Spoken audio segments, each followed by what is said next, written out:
Welcome to your ultimate pit stop, Piston Pundit. Today, we're diving into the electrifying world of the automotive industry, where we've stumbled upon a rather intriguing phenomenon, the so-called EV graveyards in China. Picture this. In every major city in China, there's a field filled with electric cars left to slowly decay. By some estimates, millions of EVs are wasting away in China, and we've uncovered 7 reasons why this is happening.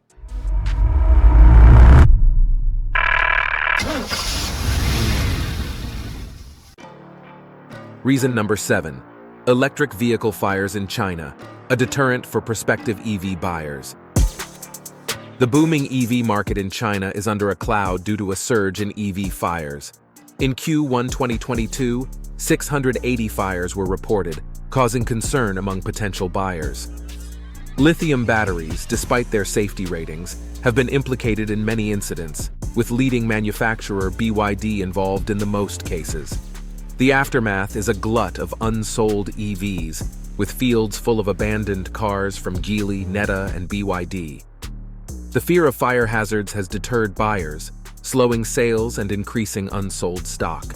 The Chinese government and EV manufacturers must address this issue by implementing safety measures, improving battery technology, and being transparent in incident reporting. The recent spate of fires has impacted the EV market, leading to a rise in unsold EVs and a drop in consumer confidence. Addressing these issues is vital for the sustainable growth of China's EV industry. Reason number 6. The glut in the market. China's EV market is grappling with oversaturation, leading to millions of new and outdated EVs being abandoned. Despite being the world's largest EV producer, Chinese manufacturers, including BYD, struggle to expand beyond domestic markets, which are limited. Recent Western policies, like Biden's 100% tariff on Chinese EVs, complicate matters. The current market size is around 9 million EVs annually, but production capacity exceeds 20 million, according to XPeng CEO He Xiaopeng. This mismatch, coupled with a potential growth slowdown, has led to unsold EVs piling up globally. The environmental impact of these abandoned EVs is significant, as they are more emissions-intensive to build than gas-powered cars. Additionally, the rising popularity of EVs increases electricity demand, challenging China's efforts to reduce coal consumption. Addressing these sustainability issues is crucial for the future of China's EV industry. Reason number 5. The cost of new versus repair. EV graveyards are expanding due to the misconception that EVs are cheaper to maintain. Despite fewer breakdowns, repairs can be costly, especially in China, where many EV companies have folded, leaving a void in technical support, spare parts, and trained technicians. Often, replacing an old EV with a new one is more economical, particularly after collisions that can damage critical parts like battery housings. This issue isn't unique to China. In America, junkyards are filling up with lightly damaged Teslas, indicating owners' reluctance to deal with expensive, time-consuming repairs. The lack of technicians prolongs repair times, making it a painful process. Insurance companies aware of this often opt for write-offs even for minor damages, leading to higher premiums for EVs compared to ICE cars, further widening the cost gap. Before we delve deeper, do us a favor and smash that like and subscribe button. This helps us reach more auto enthusiasts just like you. Now, let's shift gears and steer towards our next point. Reason number 4. Paving the way for EV infrastructure. China, the world's premier EV producer and market, sold nearly 9 million EVs last year. This impressive growth necessitated a robust infrastructure, a challenging task given the need for a sustainable charging network. To break this cycle, Chinese authorities intervened, leveraging car-sharing companies as the first major EV buyers. These companies, many of which ended up in EV graveyards, drove infrastructural development. Despite 80% of EV startups going out of business, their contribution to infrastructure was significant. Today, many Chinese cities have advanced infrastructure, with taxi companies relying on EVs. Instead of charging stations, they use battery swapping stations, replacing depleted batteries with charged ones. This intricate dance between government intervention, market forces, and technological innovation has shaped China's EV landscape, demonstrating the complexities and challenges of fostering a sustainable EV ecosystem. Reason number 3, buyer's remorse and the unsold EVs phenomenon. The EV market is experiencing a paradox of progress. Rapid technological advancements are causing buyer's remorse, as new EVs risk becoming outdated within months of purchase.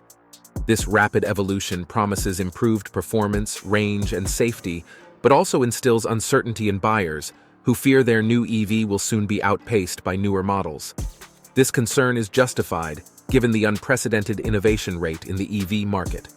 By 2023, EVs accounted for 18% of all cars sold, a significant increase from 2020. However, this growth brings the risk of early obsolescence. Recent EV fires in China have added to this reluctance, raising safety concerns and slowing sales, leading to an increase in unsold EVs. Many customers are opting to wait for the technology to mature before investing. This paradox presents a unique challenge. While advancements are essential for industry growth, they also contribute to buyers' remorse and sales slowdown. Addressing these issues is key for sustainable EV market growth. Reason number 2, the orchestrated scheme. In the EV saga, all parties played a part. Authorities leveraged car-sharing companies to spur EV growth, while startups capitalized on substantial incentives. Without such support, many EV ventures wouldn't have launched.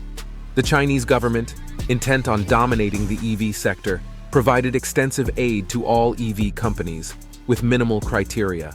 Over 500 EV startups emerged, but securing customers was a challenge. Car-sharing companies became the main customers in a coordinated scheme. However, this was unsustainable.